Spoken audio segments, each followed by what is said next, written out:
iniciamos una nueva serie para que juntos podamos escudriñar la verdad de la palabra de Dios con respecto a nuestra identidad como iglesia. Lo llamo eclesia porque es una palabra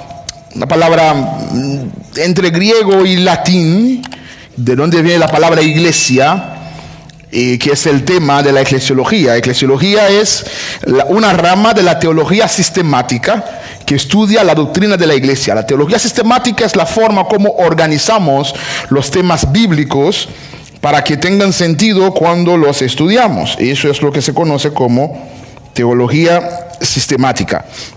Y entonces la eclesia o la eclesiología es uno de esos temas, comenzando con bibliología, doctrina de Dios o teología propia, cristología, doctrina del Espíritu Santo, neumatología, tenemos la amarteología, doctrina del pecado, tenemos la soteriología, doctrina de salvación, tenemos escatología, doctrina del fin de los tiempos, pero la doctrina de la iglesia se conoce como eclesiología. Y hoy estaremos entrando a contemplar un poco el tema de la doctrina de la iglesia. El punto es que en los próximos 4 o 5 semanas, tal vez 6, que estudiamos ese tema, nuestro objetivo, nuestra meta es que podamos cubrir esos principios, definir y explicar el concepto de iglesia para tener un entendimiento como cuerpo de lo que significa cuando decimos iglesia, que estemos siempre en la misma página hablando del tema, ¿no? Número 2, conocer las características de una iglesia según la Biblia, no según la cultura, no según la tradición, no según la opinión pública, sino qué es lo que la Biblia misma dice con respecto a la iglesia. ¿Están acá? Estudiaremos un poco, analizaremos algunos problemas relacionados con la iglesia, ¿no? Para que podamos entonces dialogar alternativas de cambio y de mejora a lo largo del tiempo. No son problemas de ahora. Si leen, por ejemplo, el Nuevo Testamento, se van a dar cuenta que la iglesia nació con problemas. Basta con leer la primera carta a los Corintios. En el capítulo 1, lo que hace Pablo es confrontar problemas de divisiones que había en el seno de la iglesia, y luego problemas de legalismo que había en Gálatas o en el mismo en Colosas, problemas de falta de temor de Dios que había en el mismo iglesia de Colosense, o problemas de vagancia o de mal entendimiento del retorno de Cristo que había en la iglesia de Tesalónica. Entonces siempre ha habido problemas y hay que seguir confrontándolos para poder dialogar alternativas de mejora. Veremos como objetivo número 4 cómo se relaciona el estudio de la iglesia con la manera como nosotros entendemos la iglesia, para que podamos ir entonces sanando algunas cosas que por mal entender eso, queriendo y sin querer, consciente e inconsciente, nos hemos lastimado, para que podamos juntos buscar sanidad. ¿Le parece? Y luego hallaremos aplicaciones prácticas para las imágenes bíblicas de la Biblia. Cuando hablamos de imágenes bíblicas, hablamos de las veces que la Biblia define la iglesia como, por ejemplo, pueblo de Dios, nación santa, pueblo adquirido, templo del Espíritu Santo, estandarte y baluarte de la verdad, ¿no? Todas esas imágenes que la Biblia nos da acerca de la iglesia, vamos a ver entonces qué hacemos con esas imágenes en nuestra vida en el día a día. ¿Estamos de acuerdo? Amén. Qué bueno. Cuando decimos iglesia, ¿qué estamos diciendo? ¿Qué es lo que nos viene en la mente? Si yo digo arroz, algunos estaban pensando en arroz blanco, ¿verdad que sí, Manny? ¿En qué piensas cuando digo arroz? Los boricuas piensan en arroz con guandules. Un haitiano piensa en moro negro, lo que llaman congrí los cubanos. Porque en Haití la habichuela o que más consumimos es la habichuela negra. Y si tú vas al mercado a comprar la habichuela, a menos que especifiques cuál, siempre te van a dar la negra. Y si vas al restaurante y pides arroz, a menos que especifiques, siempre te van a dar arroz negro. O sea, cuando digo arroz, un boricua piensa en moro con gandules, un haitiano piensa en arroz negro, ¿sí? Pero muchos otros mortales pensarán en arroz blanco. Ahora, por lo tanto, hay que especificar a qué nos referimos cuando decimos arroz. ¿Para evitar qué? Para evitar confusiones. Porque si estás esperando arroz con guandules y te traigo arroz negro, vas a decir que ese no fue lo que yo pedí. Pero no especificaste. Asumiste que yo entendía que esperabas moro de guandules, pero en mi cerebro, cuando dices arroz, yo estoy pensando en ¿qué? Arroz negro. O arroz sucio, como dice el hijo mío. Entonces es bueno que entendamos cuando decimos iglesia en el siglo XXI, hoy, ¿de qué estamos hablando? La primera vez que Jesús menciona la palabra iglesia, de hecho, en los evangelios aparece solamente en Mateo 2 veces la palabra iglesia, y es la única vez 2 veces que aparece en todos los evangelios, y los 2 están en Mateo. En Mateo 16, 18, cuando Jesús le dice a los discípulos, ¿qué dice la gente que soy? Y la gente dijeron que algunos dicen que tú eres un profeta, Elías, Jeremías o Juan que resucitó. Luego Jesús le pregunta, ¿qué dicen ustedes que soy? A lo que Pedro responde, tú eres el enviado, el Mesías, el Cristo de Dios. Y Jesús le dice que esta revelación que tú tienes, esto que has dicho, no te lo reveló ni carne ni sangre, sino el Padre que está en los cielos. Por lo tanto, tú eres Pedro, y sobre esta Petra o esta roca o esta piedra, esta verdad que has afirmado de que yo soy el Cristo, el Mesías, edificaré mi iglesia, y ni las puertas del demonio, del infierno o del Hades, según la traducción, o de la muerte prevalecerán contra ella. Entonces Jesús dice, edificaré mi iglesia. Por lo tanto, ¿de quién es la iglesia? De Cristo, porque Él es quien la edifica, Él es quien la sustenta, Él es quien la guarda, Él es quien las bendice, Él es quien la hace prevalecer sobre todo obstáculo. Así que cuando decimos iglesia, estamos hablando de un misterio, estamos hablando de una revelación, algo que estaba oculto, sobre todo en el antiguo pacto, y que Cristo viene a revelar, Cristo viene a dar a conocer. Y eso es lo que llamamos iglesia. La palabra iglesia tiene todo un recorrido, ¿no?, para ir entendiendo el concepto de iglesia. Primero hay que ir desde los idiomas antiguos y regresar o venir hasta el tiempo presente. Recuerden que la Biblia, que es nuestro manual, que es como conocemos quién es Dios, que ha hecho por nosotros y que espera de nosotros, la Biblia. Y la Biblia no fue escrito en español ni en inglés, no fue escrito en quiche, no. La Biblia se escribió en hebreo y arameo del Antiguo Testamento, que luego, antes de Jesús, fue traducido al griego. Jesús no leyó la Biblia ni en hebreo ni en arameo, lo leyó en griego.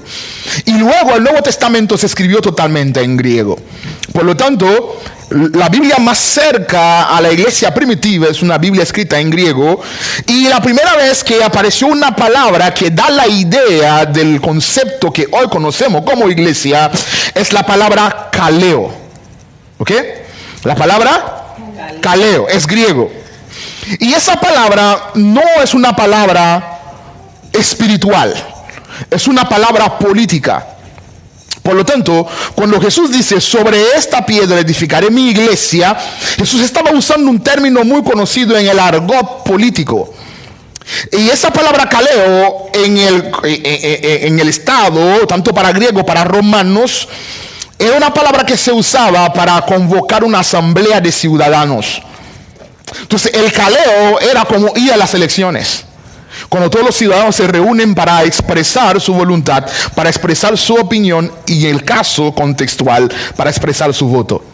Entonces eso es el concepto de kaleo en griego, asamblea de ciudadanos. Sobre esta piedra edificaré mi kaleo, edificaré mi asamblea de ciudadanos. ¿Pero ciudadanos de qué? Del reino que yo vengo a establecer. ¿Ok? Entonces eso fue la palabra en griego. Y luego, cuando la iglesia fue creciendo, desarrollándose, hubo que traducir la palabra kaleo en otro idioma, que en ese caso fue el latín. El idioma griego fue el idioma oficial del imperio griego desde la era de Alejandro Magno, y ese idioma dominó el mundo hasta casi durante gran parte del imperio romano incluso, y gran parte del imperio romano todavía hablaba griego. Pero cuando el imperio romano comienza a desarrollarse en toda la zona de Europa y África, el latín, que es el idioma de los romanos, que todavía sigue siendo el idioma de los italianos, o de lo que queda del imperio romano, que es el Vaticano, el idioma oficial es el latín. Entonces hubo que traducir la palabra del griego, que ya no se hablaba casi, al latín, que era el idioma dominante. Y la palabra entonces pasa a ser eclesia.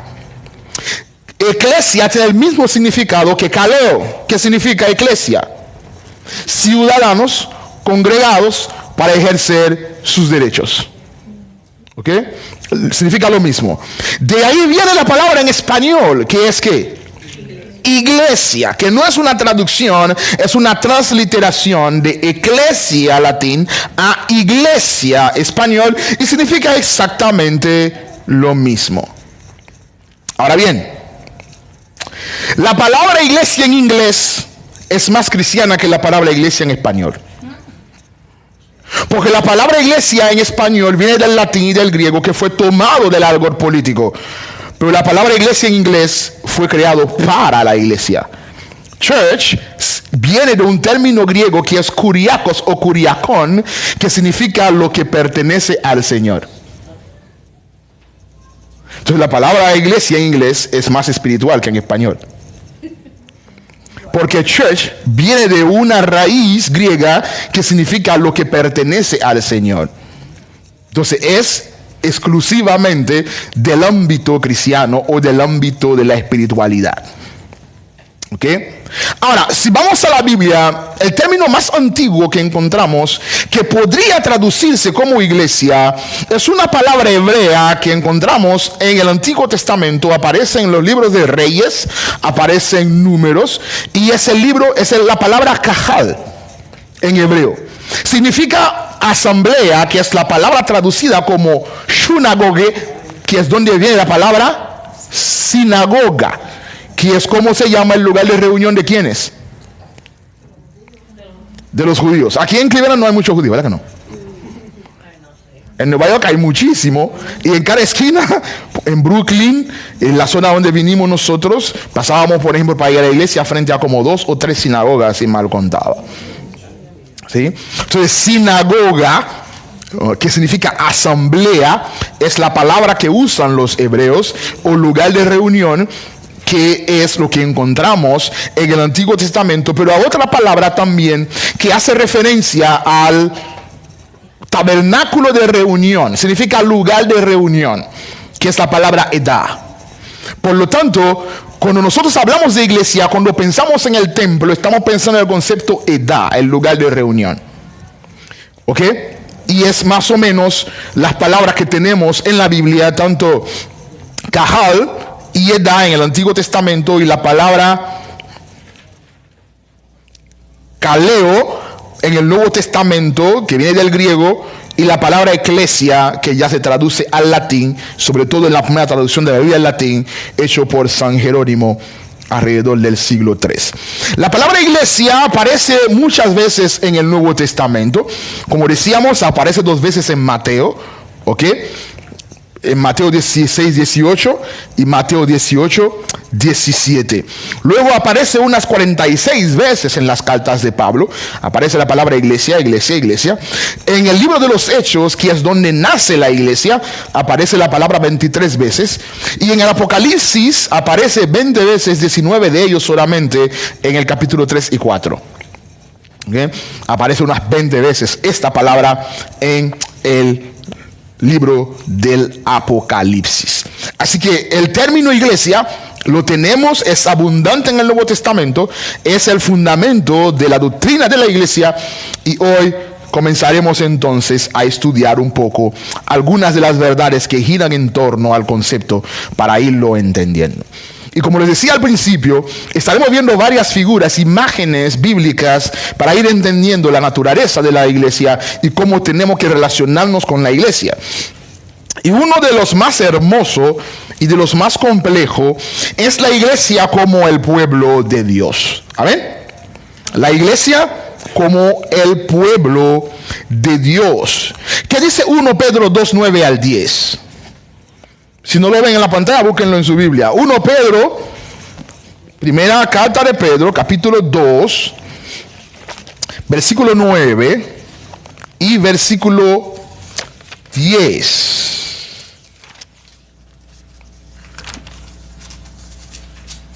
¿Alguien lee? Primera Pedro 2, 9 y 10. Leo. Sí. Mas vosotros sois linaje escogido, real sacerdocio, nación santa, pueblo adquirido por Dios, para que anunciéis las virtudes de aquel que os llamó de las tinieblas a su luz admirable. 10 a Dios. Vosotros que en otro tiempo no erais pueblo, pero que ahora sois pueblo de Dios, que en otro tiempo no habíais alcanzado misericordia, pero ahora habéis alcanzado misericordia. Aquí hay muchas cosas. En esos dos versículos cortos, Pedro dice un montón. ¿Sabe lo que es un montón, no? Un montón de cosas. Comienza diciendo que nosotros somos linaje escogido. Otra forma de traducirlo sería una raza escogida. Amén. Una raza especial. Una raza diferente. Una raza rara, pero en el buen sentido de la palabra.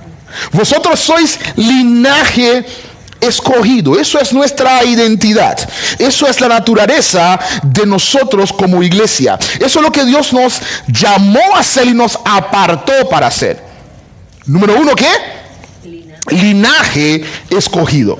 Un linaje especial. Es como cuando tú vas a la tienda o al supermercado y comienzas a buscar entre todos los aguacates y buscas al mejor, según tus gustos. A lo mejor el otro comprador que viene detrás de ti dice, verá, ¿qué aguacate escogió ese? Ese escogió lo peor.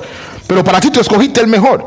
Entonces la decisión de la escogencia no está en el objeto, está en quien escoge. Somos un linaje escogido porque Dios ha escogido hacernos especial. Lo que nos hace especial no está en nosotros. Lo que nos hace especial está en la voluntad de Dios, que decide escogernos entre muchos otros. Por eso dice, más vosotros sois linaje escogido, número uno. Número dos, real sacerdocio. Somos sacerdote, pero no cualquier tipo de sacerdote, sino sacerdote de la realeza divina. Una nación santa apartada. Un pueblo comprado, adquirido, poseído por Dios, con un propósito. El para qué, el término griego gina, siempre tiene que ver con el propósito. Cada vez que aparece para qué, significa con el propósito de que tú y yo anunciemos que somos lindos, no, que anunciemos las virtudes de aquel que os llamó de las tinieblas a su luz admirable.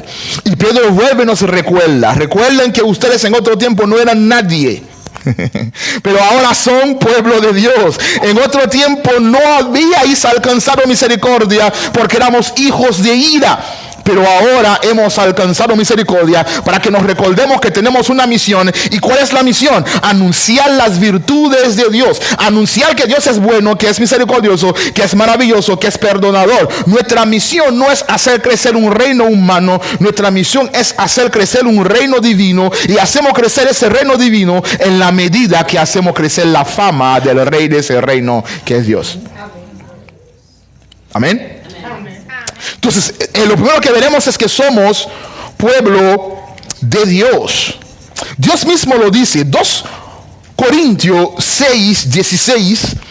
Pablo, citando una profecía del Antiguo Testamento, dice Pablo, Dios mismo había dicho eso: habitaré y andaré entre ellos, es decir, nosotros, la iglesia, y seré su Dios de forma incondicional, y ellos serán mi pueblo como propiedad privada. No escogemos ser de Dios. Dios nos escogió para que seamos de Él. Lo repito, tú y yo no escogimos ser de Dios. Dios nos escogió para que seamos de Él. Amén. Amén. Leí ayer un escrito para una tarea en la universidad, y el autor decía algo tan interesante, tan revolucionario. Decía, la mejor forma de relacionarnos con Dios es pensar cada día que no somos dignos. Debes levantarte cada día y decirte a ti mismo, mirándote al espejo, y decir, yo soy un bueno para nada, un inútil, no soy digno, y lo bueno que ves en mí es la gracia de Dios en mí. Amén. Amén, amén. Si hay algo bueno en mí es la gracia de Dios, y recordarnos eso cada día, para que adoremos a Dios en humildad. Porque Dios dijo, yo seré su Dios, aunque no lo merecen. y serán mi pueblo, aunque no califiquen. Yo no calificaba, no lo merecía yo, pero la misericordia de Dios era más grande que mi pecado, y la misericordia de Dios es más grande que mi maldad. Por su misericordia nos ha hecho dignos de ser llamados sus hijos. Amén. Entonces somos pueblo de Dios. Es la primera imagen que veremos esta noche. ¿Cuáles son las implicaciones? A ver, ¿quién me dice 2 o 3 ideas que se le ocurre que puede pensar cuando piensa de que somos el pueblo de Dios? ¿Qué significa eso? ¿Qué idea te trae eso? Cuando tú escuchas que soy pueblo de Dios, ¿con qué se come eso? ¿Con yuca o con aguacate? Con aguacate. ¿Con qué se come eso, Wally? De que somos pueblo de Dios. ¿Qué te trae la mente? ¿Qué inquietud te produce eso? Sí, uno quiere ser, es mejor para no decirlo en inglés, like you wanna live up to his image. Okay. You can, be welcomed into his kingdom. Amén. Quiero reflejar su imagen para poder entrar en su reino, fue lo que dijiste, ¿no? Amén. ¿Quién dice algo más? Dice la palabra que somos luz y sal de la tierra. Entonces el pueblo de Dios es ser luz. Y sal ¿Y qué significa eso? de no de andar derechito y dando siempre Ah. se hay que andar con la puerta abierta, con los ojos abiertos. Oh. Representante Pero ¿para qué sirve la luz? para alumbrar las tinieblas, Para alumbrar las tinieblas. ¿Y para qué sirve la sal? dar sazón que no se pueden comer sin sal. Esos huevos que no se pueden comer sin sal. La comida no importa lo bueno que sea, si no tiene sal no sirve. Tú puedes hacer el mejor plato sin sal. Entonces, ¿qué significa que somos sal? Tenemos que dar el toque. No cambia el significado, tú lo acabas de decir. La comida sin sal no sabe a nada. ¿Qué significa que somos sal entonces? Estamos viviendo una sociedad insípida que camina en oscuridad y nosotros somos la luz. Así que cuando nosotros nos quejamos, en vez de ser de impacto, no voy a decir lo que iba a decir. Tenemos la responsabilidad y lo entendemos, lo sabemos, que somos sal y luz. No importa lo oscuro que esté, cuando se prende la luz se nota. Prendes un fosforito, ese fosforito marca la diferencia, brilla en la oscuridad. Cuando eches sal en la comida, el sabor cambia. Es un potenciador de sabor. Pero sobre todo la sal se usaba, cuando Jesús hablaba de ser la sal de la tierra, es que la sal se usaba como un medio de proteger en contra de la corrupción. La sal, por eso cuando tú trabajas te pagan que un salario. Ahí viene la palabra salario de la sal. La sal valía más que el oro un tiempo, y la sal era la medida con la cual te pagaban, porque tú usabas la sal para todo, para preservar, para conservar y para cuidar. Entonces tenemos la tarea, el llamado, el potencial dado por Dios para proteger, para cuidar, para prevenir corrupción. ¿Sí? La iglesia local es la esperanza del mundo. Sin la iglesia en la tierra, el mundo se va al piquete. ¿Me inventé esa palabra o existe? Existe, ¿no? Ya soy casi boricua ya entonces. Entonces, la iglesia tiene que jugar su rol, hacer su papel de ser sal y luz, si no, no hay esperanza para el mundo. Amén. Entonces, ¿cuáles implicaciones tiene de ser pueblo de Dios? ¿Otra idea? ¿Me gustó tu idea? ¿Me gustó tu idea? ¿Me gustó allá atrás también? ¿Otra idea? A mí se me ocurre decir ser digna. ¿Digno? Tratar de ser digno. Ok. Primera implicación. En la iglesia, por cuanto somos todos un solo pueblo, no hay jerarquía, sino oficios y roles. ¿Qué significa eso? Gracias. Mejor de ahí no se puede decir. En la iglesia no hay jerarquía porque somos un solo pueblo. Y ese pueblo tiene un solo rey. Y el único rey que tiene el pueblo es Cristo. Él es la cabeza y todos somos parte de su cuerpo. Cumplimos con diferentes roles, diferentes funciones, pero yo no le diría a mi brazo que le diga al pie que el pie es más importante que el brazo. Necesito mi brazo, necesito mi pie, necesito mis ojos, necesito mis oídos, necesito cada parte de mi cuerpo. No hay jerarquía, lo que hay son oficios y roles. ¿Ok? Tiene que haber oficios y roles para que haya orden y funcionabilidad. ¿Ok? Porque si no hay roles definidos y claros, cada quien va a hacer lo que bien le parece, y eso siempre va a llevar al caos, como el caos que hay hoy en mi país. Que ayer un primo, mi hermano, con quien me crié toda la vida, no tengo un recuerdo de mi infancia en la cual él no esté presente, salió a comprar comida ayer y lo reventaron la cabeza a balazo. De mi misma edad, nacimos con un mes de diferencia. Toda la vida. No tengo un recuerdo de mi infancia en la cual no esté. Cuando ayer vi que en el grupo familiar comenzaron a publicar ese lacito negro, pregunté qué pasó. Emanuel salió. Cuando fueron a buscarlo, lo mataron. Por ningún motivo. Por deporte. O sea, cuando cada quien hace lo que bien le parece, ocurre el caos. Para evitar el caos en la iglesia, Dios ha establecido oficios y roles. Yo tengo el rol del pastor, otro tiene el rol del diácono, otro tiene el rol del adorador, otro tiene el rol del servir, otro tiene el rol de ser el bajista, otro tiene su rol de enseñar a los niños, otro su rol es hacer el café. Tenemos roles para que funcionemos. Los roles es para orden y funcionabilidad, pero no hay jerarquía. No hay que besarle la mano y los pies a nadie, a menos que sea cariño sincero de buena hermandad. Amén. Pero no por asuntos de jerarquía. No hay que ponerme una alfombra roja para que entre. No necesito una silla especial tampoco, porque no hay jerarquía.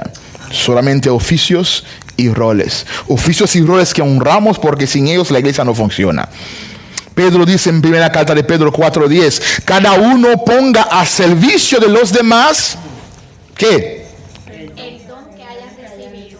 El que tiene el don de enseñar, ¿qué tiene que hacer? Enseñar. El que tiene el don de servir, ¿qué tiene que hacer? Y el que tiene el don de cantar, ¿qué tiene que hacer? El que tiene el don de cuidar niños, ¿qué tiene que hacer? Cuida de los niños. Y el que tiene el don de hacer tamales, ¿qué tiene que hacer? Muchos tamales. Y la que tiene el don de hacer la habichuela bien buena con patica de cerdo. Cada uno ponga el servicio de los demás, no para su propio uso, sino para beneficio de la comunidad, el don que recibió. Haciendo eso, estará administrando bien la gracia de Dios en sus diversas formas. Amén, amén, amén. Por lo tanto, cuando no lo hace, ¿qué está haciendo con la gracia de Dios? Administrándolo mal. Y lo peor es que cada quien dará cuenta por eso. Y eso me asusta. Cada uno ponga al servicio de los demás. No para enorgullecerse, no para vanagloriarse, no para buscar aplausos, no para buscar una satisfacción personal o un medio de ascenso social o construirse un reino para sí como el Nabucodonosor, sino sirviendo sinceramente a los demás, a estar administrando bien la gracia de Dios en sus diversas formas. Amén, amén. Todos tenemos algo que dar, todos tenemos un don, todos tenemos un rol, un oficio dentro del cuerpo, todos tenemos una asignación. Es nuestra responsabilidad ir en la presencia de Dios y decirle al Señor, ayúdame a descubrir dónde encajo en el cuerpo, cuál es mi oficio, cuál es mi rol, y decir, aquí estoy, úsame a mí. No esperen que el pastor lo descubra. Yo no soy adivino. Que el Señor reprenda el espíritu de adivinanza. Sinceramente, conocemos nuestros dones y acércate. Mira, yo tengo ese don, tengo ese talento y quiero servir. Y te prometo que vamos a buscar los medios en la medida que Dios lo provea para que podamos cumplir con nuestros oficios y roles en el Señor. Amén. Amén. Primera implicación es ese. Segunda implicación: la iglesia no es una secta ni es un bien privado. Es una familia y es de carácter público. ¿Alguien dice amén? ¿Quién me busca 1 Corintios 1? Me lee desde el 11 hasta el 17. Primera carta a los Corintios. Del 11 al 17. Sí, mi amor. Ay, Bien puertorriqueño. gracias. A ver si veo, espérate. Dice aquí, porque he sido informado acerca de vosotros, hermanos míos, por los de Cloé, que hay entre vosotros contiendas. Quiero decir que cada uno de vosotros dice: yo soy de Pablo, y yo soy de Apolos, y yo soy de Cefas, y yo de Cristo. ¿Acaso está dividido Cristo? ¿Fue crucificado Pablo por vosotros? ¿O fuisteis bautizados en el nombre de Pablo? Doy gracias a Dios de que a ninguno de vosotros he bautizado, sino a Crispo y a Gallo, para que ninguno diga que fuisteis bautizados en mi nombre. También bauticé a la familia de Estéfanas. De los demás no sé si he bautizado a algún otro. Pues no me envió Cristo a bautizar, sino a predicar el Evangelio, no con sabiduría de palabras, para que no se haga vana la cruz de Cristo. Algunos dicen: yo soy de Pablo. Otros dicen: yo soy de Apolos. Otros dicen: yo soy de Cefas. Unos dicen que yo soy pentecostal. Y el otro dice: de los pentecostales no quiero saber porque soy bautista. Y ese dice que es bautista, los metodistas son los mejores. ¿Acaso los pentecostales, bautistas y metodistas murieron en la cruz por ustedes? No. Construir sectas y dividir y fragmentar el cuerpo deshonra el criterio del pueblo de Dios. Nos convierte no en un pueblo, sino en muchos pueblos que fingen ser uno. Entonces, en el pueblo no puede haber pequeños grupos, ni sectas, ni apandillamiento. ¿Entienden esa palabra? Me la inventé yo. No puede haber apandillamientos, grupitos, Que maquinan ahí. ¿sí? Porque somos un solo pueblo. Se dice Pablo: dejen de estar peleando por pequeños reinos terrenales, enfóquense en el único reino que importa y que vale, que es el reino de Dios.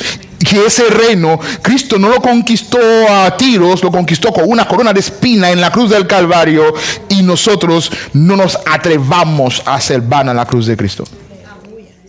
Prediquemos a Cristo y olvidémonos de los beneficios y del apandillamiento, del grupismo, ¿no? Y de buscar beneficios personales y decir que eso es mío, eso es mi ministerio, eso es mi función, eso es mi silla. Sí lo pagaste, pero no es tuya, es del Señor.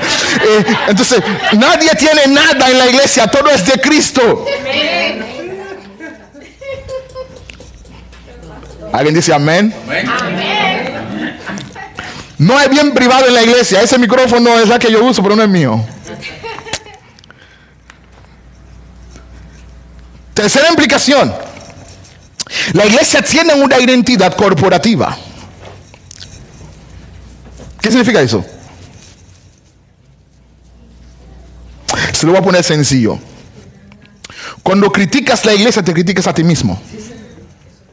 Si eres de la iglesia.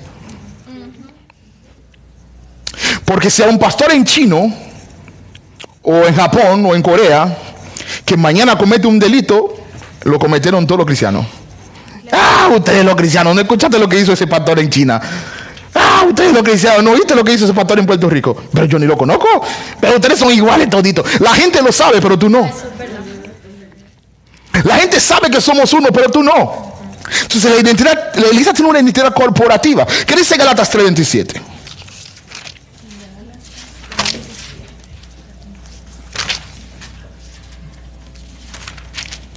Dice así: esto pues digo, 27. Porque todo lo que habéis sido bautizado en Cristo, de Cristo estáis revestidos. Es decir, Todos tenemos un mismo semblante. Todos estamos revestidos todos del mismo Cristo. No hay muy ungido, poco ungido, casi ungido. Todos somos igualmente ungidos porque todos somos igualmente revestidos ¿de quién? De la misma ropa, es decir, tenemos un mismo uniforme. Por eso el mundo nos ve toditos iguales. Hello. Es porque el mundo nos ve uniformado, aunque tú no lo ves así. ¿Cuál es el uniforme que tenemos puesto? Cristo. Lo dice aquí, todo lo que has sido bautizado en Cristo, no estás vestido de Gucci Prada, estás vestido de Cristo. ¿Lo leyeron, no? Gálatas 3:27. O es la Biblia mía que lo dice así nada más. Porque todo lo que habéis sido bautizados en Cristo, de Cristo estáis.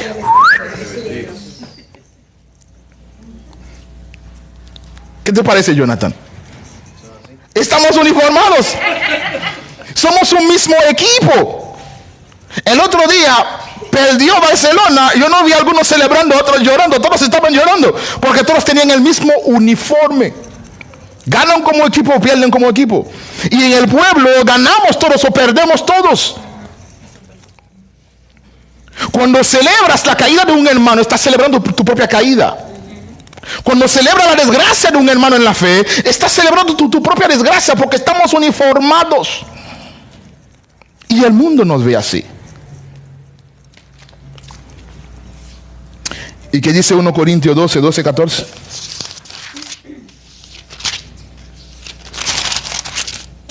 ¿Sí? Porque así como el cuerpo es uno y tiene muchos miembros, pero todos los miembros del cuerpo, siendo muchos, son un solo cuerpo, así también Cristo. Así también Cristo. Somos un solo cuerpo. ¿En quién? En Cristo Jesús. No somos muchos. Somos uno solo. Porque la iglesia tiene una identidad corporativa. ¿Pero qué le pasa al reloj? ¿Por qué está corriendo? ¿Cómo que corre más rápido hoy? Sí, yo siento porque se está pasando rápido. Es que está bueno su clase. ¿Cuáles son las implicaciones de ser pueblo de Dios? El número 1, no hay jerarquía. No es jerarquía. ¿Ok? Número 2, Es una No secta. es no es un bien privado ni hay apandillamiento.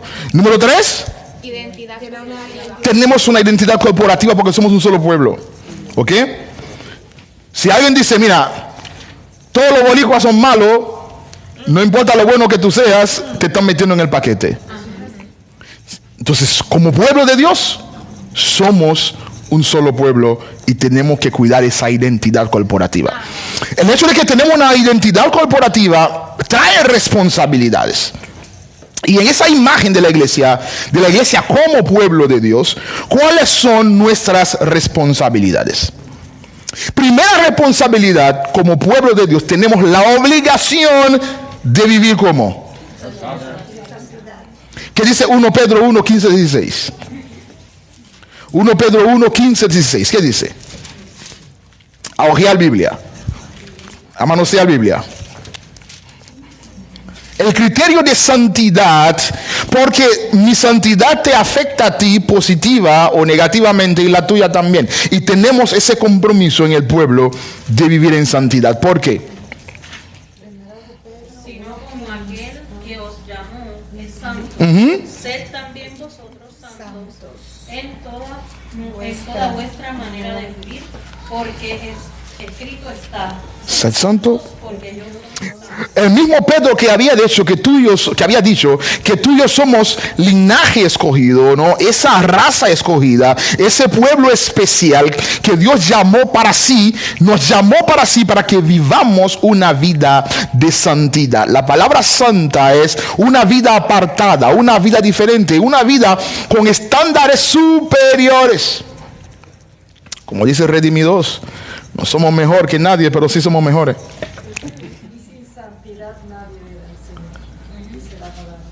Necesitamos vivir una vida separada, una vida que inspira a la gente a amar, a querer el Dios que decimos que conocemos. Si no inspiramos la gente a amar a Dios, si no inspiramos la gente a acercarse a Dios, estamos fallando el blanco, que es la palabra amartilla, donde viene la doctrina del pecado, que significa fallar el blanco, tirar y no dar en el punto.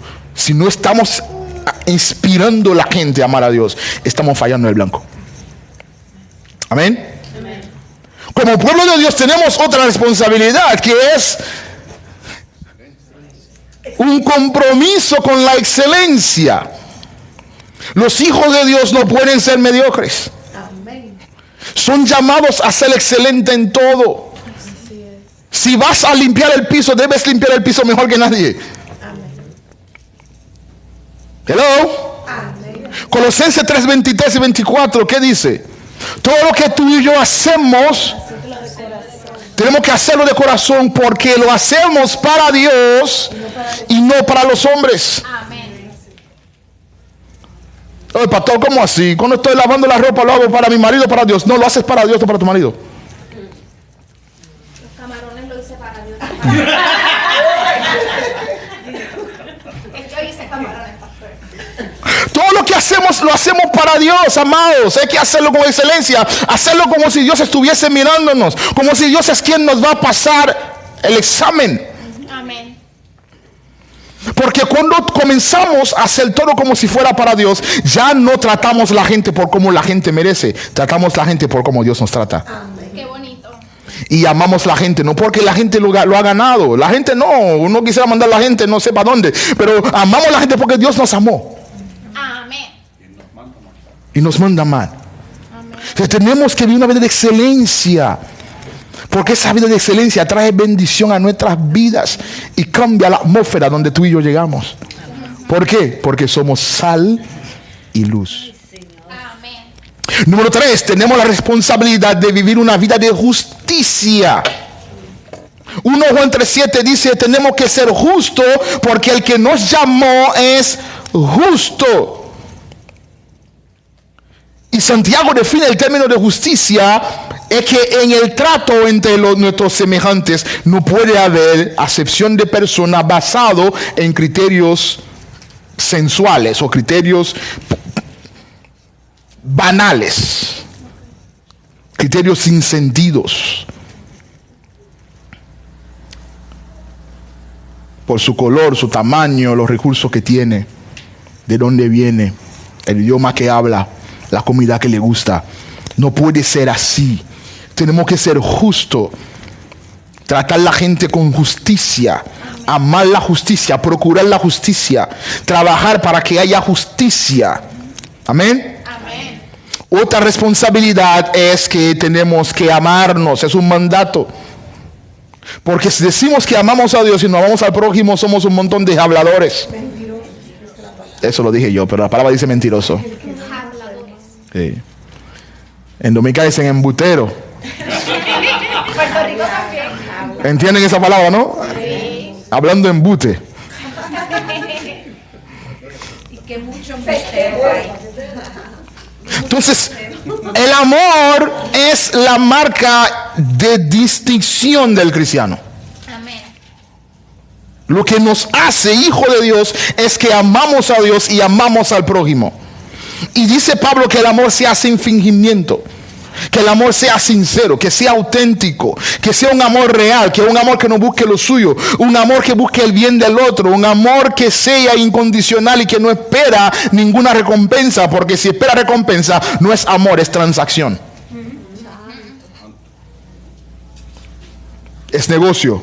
Y eso aplica en todo. Es el transaccional, ha de ser sacrificial. Eso hay que escribirlo. Lotería santa o la lotería cristiana. Déjame sembrar 100 para que Dios me dé 1000. No, eso es transacción. Yo doy porque soy bendecido, Dios me ama y yo lo amo. Yo doy porque ya Dios me dio demasiado. Yo doy porque Dios me ha dado. No damos para que Dios nos dé, damos porque Dios nos dio. Amén. ¿Lo repito? Repítelo. No damos para que Dios nos dé, damos porque Dios nos dio. Por eso das. Lo que tú estás dando no es tuyo, lo estás devolviendo a Dios. Salmo 24, de Jehová es la tierra de su plenitud, el mundo en todo lo que en él habita. Todo lo que tienes le pertenece a Dios. El zapato que tienes y la media, aunque tenga un hoyo en el talón, es de Dios. Todo es del Señor. Amén. Entonces, el amor sea sin fingimiento. El amor sea con desprendimiento. Un amor desprendido. ¿Alguien dice amén? Amén. Como pueblo de Dios también tenemos la obligación y la exigencia de vivir y practicar ¿qué? La misericordia. Ahora busquen Mateo 25, léanme del 36 al 40. Mateo 25, del 36 al 40. Estuve desnudo y me fuisteis, enfermo y me visitasteis, en la cárcel y vinisteis a mí. Entonces los justos le responderán diciendo, Señor, cuando te vimos hambriento y te sustentamos, o sediento y te dimos de beber, y cuando te vimos extranjero y te recogimos, o desnudo y te cubrimos. Entonces el Señor responderá. Entonces dirá también a los de la izquierda, apartaos de mí, malditos, al fuego eterno, preparado para el diablo y sus ángeles. El pueblo de Dios debe practicar la misericordia. ¿Y cómo practicamos la misericordia de Jesús en Mateo 25? Dale comida al pobre, visita al enfermo, no maldiga que está en la cárcel, muestra misericordia. Amén. Cuando vas por en la calle y ves un homeless, no lo maldigas. Es más, si vas a McDonald's, compra 2 sándwiches, cuando regrese dale uno.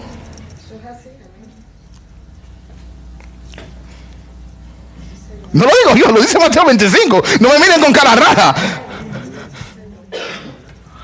Amén. Misericordia. Esa palabra misericordia es una palabra complicada. Son como 5 palabras en una. Está la palabra miseria. Y está el core, de donde viene el corazón. Y luego está la palabra misericordia, que también tiene que ver con dolor. Significaría más o menos hacer como sentir miseria y dolor en el corazón por la desgracia ajena. Es lo que significaría la palabra. ¿Sí? Y cuando ves la miseria ajena, si no te mueve tu corazón a la misericordia, sigue orando. Dile, Dios, dame un corazón de carne porque todavía la tengo de piedra. El que no tiene misericordia no ama, porque la misericordia y el amor van de la mano. La misericordia es la expresión del amor. Amén. Es el amor en acción. Pero como pueblo de Dios también somos llamados a ser un pueblo generoso. 2 Corintios 9:6, ¿qué dice? Por esto digo, el que siembra escasamente también segará escasamente. El que siembra generosamente, generosamente también segará.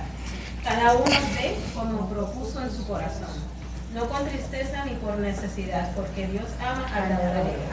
Y poderoso es Dios para hacer que abunde en vosotros toda gracia, a fin de que, teniendo siempre en todas las cosas todo lo suficiente, abundéis para toda buena obra. La última parte, vuelve a leerlo, la última chin.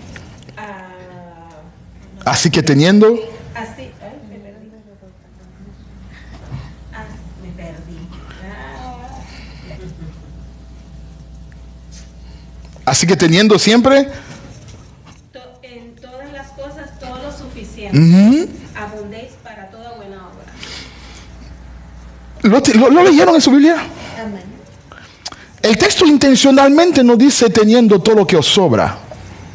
El texto dice intencionalmente teniendo todo lo suficiente. Abundéis. ¿En qué? Para toda buena obra. Para toda buena obra. A veces estamos esperando tener mucho para ser generoso. Y es un error. ¿Qué es lo que dice el texto? No hay que tener más o tener mucho para ser generoso. Con tener suficiente podemos abundar en toda buena obra practicando generosidad. O sea que debemos estar conformes con lo que tenemos y no aspirar a seguir teniendo más y más y más. Pero ser rico para dar. El que espera ser rico para dar solamente está buscando una excusa para no dar. El que es, además es absurdo Sembrar escasamente y esperar cosechar generosamente o abundantemente. No tiene sentido. Si yo siembro una tarea, no voy a cosechar 20 tareas. Si siembro una tarea o un acre, ¿cuántos acres voy a cosechar?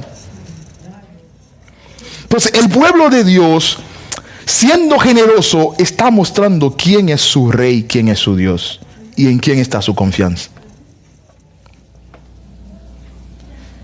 Familia, no vayamos a la iglesia a hacer la iglesia, vamos a la iglesia. No vayamos solamente a la iglesia, seamos iglesia. Amén. Y seamos iglesia, como hemos visto hoy, siendo el pueblo de Dios. El pueblo de Dios con las implicaciones y con las responsabilidades que trae consigo ser el pueblo de Dios. Preguntas, respuestas, comentarios. A ver. Esto está bien claro. Cuando un muchacho se pide para ir al ejército, una de esta nación de Estados Unidos, que es la que conozco, ellos le dan unos training y tienen que cumplir con eso. Mire, yo fui a la graduación de mi hijo a Carolina del Norte y recuerdo que uno de los soldados no llegó o llegó tarde. Y la excusa fue que él salió a comprarse un desayuno y se le reventó una goma del carro.